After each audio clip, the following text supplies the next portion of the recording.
Have you ever had that feeling where you made a choice and then you regretted, thinking like, oh man, I just wish I would have chosen differently, because if I did, then I know that my life would be somewhere else than where it is today.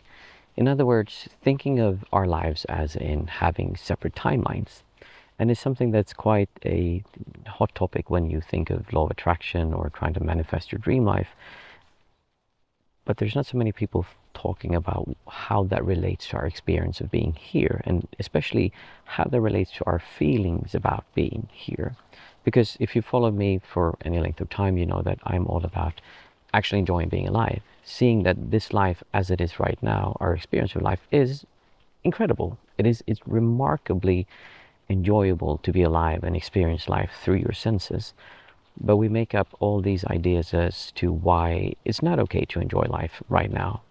All the things that need to happen differently, or that should be differently for us to enjoy life. And it makes a lot of sense for an adult to behave this way. But if you look at a child, that behavior makes very little sense. So looking at timelines and how we relate to them is a good way of approaching this. And the reason I'm doing it is because someone actually asked a lengthy question that was really genuine and had some very thoughtful aspects of it that I hadn't actually considered before. So I thought that would be a good topic to discuss. And the whole reason to discuss it is because we want your life to be more enjoyable.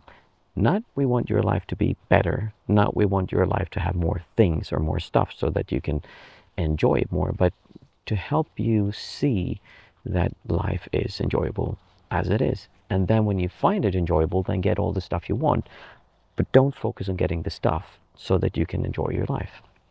So timelines and making these choices is something that I've suffered from a lot in my life. I would make a choice and then think, oh, I wish I would have done that differently. And I knew that if I would have done that, the timeline, if you want to call it that I'd be on, would go in that direction. But now I went in this direction. And this direction was not actually what I wanted. So I start suffering. I start having anxiety. I start feeling bad, thinking like, oh, if I would have done differently, and I blame myself. I think of all the things that I should have done differently. And if I would have just seen that this was not the right choice to do, then my life would be so much better and I would enjoy myself more.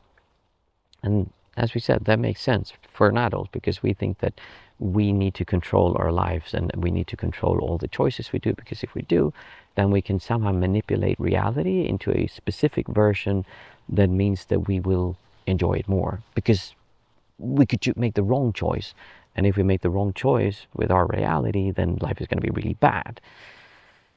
That's not to say that there aren't choices you can make that makes life very difficult or makes life difficult to enjoy, but ultimately enjoying your experience of life when you don't have to protect this identity is very easy to do. It's just that, as we said, we keep making up all these obstacles, saying like, I can't enjoy my life because I don't have enough money. So if I just had enough money, then I could enjoy my life more. And then you get more money, and then you think, oh, actually it was not enough money. I needed more money because it's not enough with a car. I need to have a Lamborghini. And then when you have the Lamborghini, well, I need to have that yacht also. And you keep coming up with things that you think you need to have. And when you have so much money, you couldn't possibly think of having more, then there's something else that you want. And also, if you've seen how people who are ultra rich are, they don't seem to be that happy. And it's so easy to then say, well, money is pointless, you don't need to have any money. Well, actually, to live in society, it's quite nice to have money. And you could live without money, but then that would be a more hardship, and it would be a different way of living life. So it's not that money is not important, and I'm specifically thinking of money now, but it could also be relationships. It could be living where you want to live. It could be going to the school you want to do. In other words, different choices of timelines that we're in. So even though these choices makes our life story different, it doesn't actually change this biological body that we're in, that the body that you're, the only body that you have control over, that you can move around and you can experience this grand, incredible universe that we're in, because you can experience all of it. But most of the time you don't, because you're so stuck in your emotions of, oh, I shouldn't be here, I should have taken that turn over there and gone in that timeline. So we distract ourselves with thinking about how choosing a different timeline, making different choices would have made my life more enjoyable. And then we have all these experiences along the way that tells us like, well, life is, there's something I'm not seeing, there's something magical because I had this experience where I had a premonition, or I saw this, or I sensed that this would have been the right thing to do. And it's just a way for the ego, the self, to make sure that you're anywhere but here, anywhere but experiencing what it's like to be alive right now, what it's like to feel the sun coming on you. Because right now I could be standing here focusing on, oh shit, our economy, like personal economy is actually really bad, and my health is down the toilet because I can't sleep because of three herniated discs in my neck, and I have all these other problems I could be focusing on. Or I could just enjoy the sun shining on my skin and feel like that's actually really nice. Not the story of, oh, I'm in this beautiful place, it's sunlight. No, just what does it feel like to feel sunlight on your skin? It's actually really enjoyable. But if you're in a bad mood, angry, upset with the world because it's unfair and all these dumb politicians ruining your life, you're not going to feel that sun. The wind blowing on me is very nice. There's this temperature that's just comfortable right now. It's very nice, and it would be comfortable plus minus 10 degrees from here as well. And below or above that, I would have to change the clothes I have on. It's nice to hear the birds singing. It's nice to hear the rattling of the leaves. And the smell, I'm next to a lake, so there's smells coming from the lake, which is also really enjoyable. It's nice to be alive. Most of the time, for most of us, it's actually really nice, even with our life stories, but we keep believing that we need to be on a different path. We need to achieve this different goal.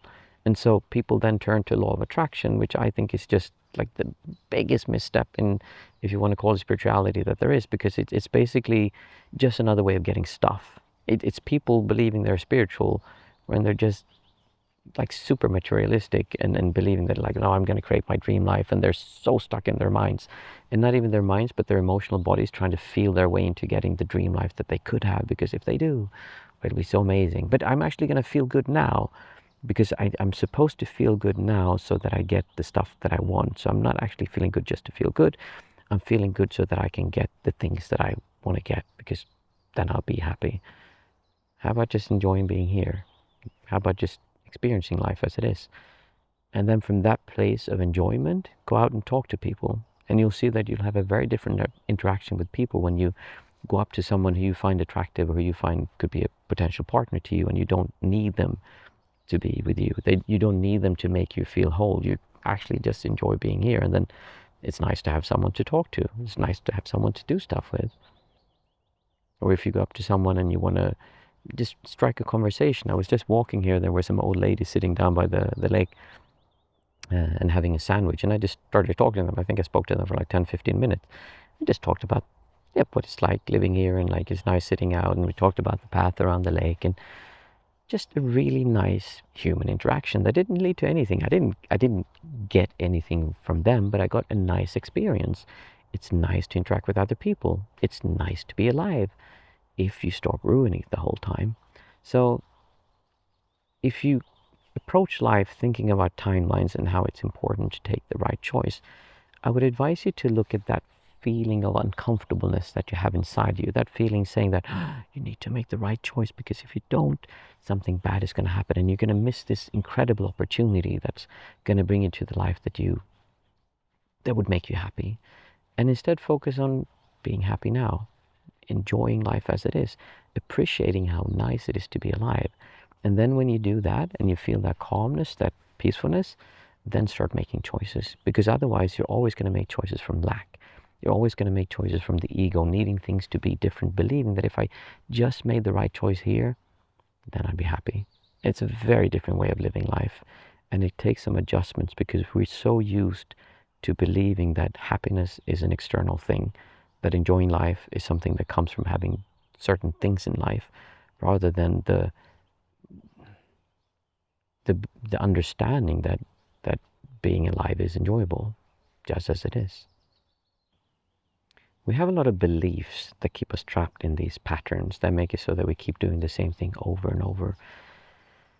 And it seems almost impossible to change them. But there are ways that you can approach this that makes it easier to see that the beliefs are not the problem. In other words, it's not the thoughts you have, it's the feelings behind those beliefs. And I made a video right here that you can watch if you want to learn more about how to look at your beliefs and seeing that they're actually easy to change once you understand how they're composed together.